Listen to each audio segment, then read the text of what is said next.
Ang mga himalang nagpapakita ng kapangyarihan ng Diyos. Ika-4 na kabanata.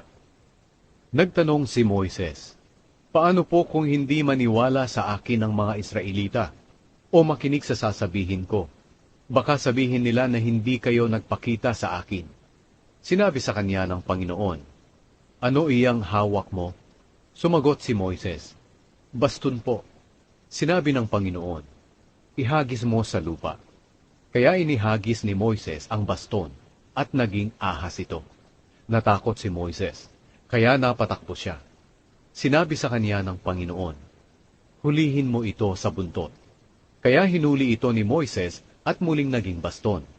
Sinabi ng Panginoon, "Gawin mo ang himalang ito para maniwala sila na ako ang Panginoon, ang Diyos ng mga ninuno nilang sina Abraham, Isaac at Jacob ay nagpakita sa iyo." Sinabi pa ng Panginoon, "Ilagay mo ang kamay mo sa loob ng damit mo."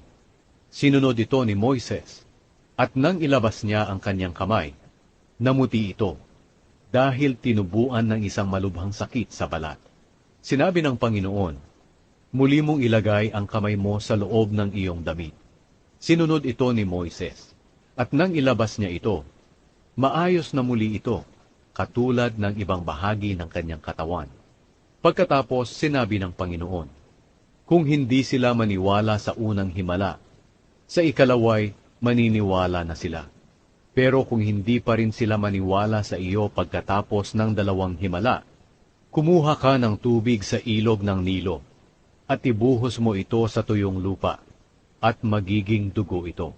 Sinabi ni Moises, "Panginoon, hindi po ako magaling magsalita. Mula pa man noon, hirap na ako sa pagsasalita. Kahit na ngayong nakikipag-usap kayo sa akin, pautal-utal ako kapag nagsasalita." Sinabi sa kanya ng Panginoon, "Sino ba ang gumawa ng bibig ng tao? Sino ba ang may kakayahang gawing bingi o pipi? Sino ba ang nagdidesisyon na makakita o mabulag siya? Hindi ba ako ang Panginoon? Kaya lumakad ka, dahil tutulungan kita sa pagsasalita, at ituturo ko sa iyo ang mga sasabihin mo." Pero sinabi ni Moises, "O Panginoon, kung maaari po magpadala na lang kayo ng iba." Nagalit ng matindi ang Panginoon kay Moises, kaya sinabi niya, "O sige, si Aaron na lang na kapatid mo, na isang Levita ang siyang magsasalita para sa iyo. Alam kong mahusay siyang magsalita. Papunta na siya rito para makipagkita sa iyo. Matutuwa siyang makita ka. Kausapin mo siya at turuan kung ano ang kanyang sasabihin. Tutulungan ko kayong dalawa sa pagsasalita, at tuturuan ko rin kayo kung ano ang gagawin ninyo. Si Aaron ang magsasalita sa mga tao para sa iyo. Turuan mo siya ng mga sasabihin niya na parang ikaw ang Diyos. Dalhin mo ang baston mo, para sa pamamagitan nito ay makagawa ka ng mga himala." Bumalik si Moises sa Ehipto. Bumalik si Moises sa biyenan niyang si Jethro at sinabi sa kanya, "Payagan po ninyo akong bumalik sa mga kababayan ko sa Ehipto, para tingnan kung buhay pa sila."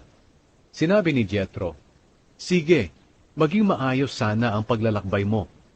Bago umalis si Moises sa Midian, sinabi sa kanya ng Panginoon, "Bumalik ka na sa Ehipto.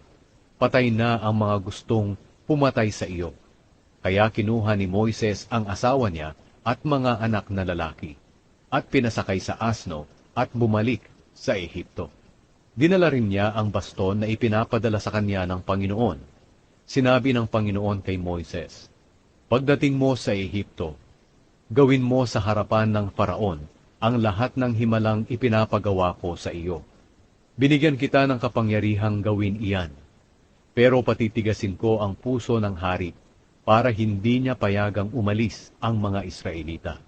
Pagkatapos sabihin mo sa kanya, sinabi ng Panginoon na, itinuturing ko ang Israel na panganay kong anak na lalaki.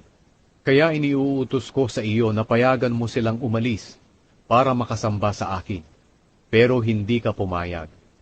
Kaya papatayin ko ang panganay mong anak na lalaki." Nang naglalakbay na sina Moises at ang kanyang pamilya, nagpahinga sila sa isang bahay pahingahan. pinuntahan ng Panginoon si Moises at pinagtangkaang patayin.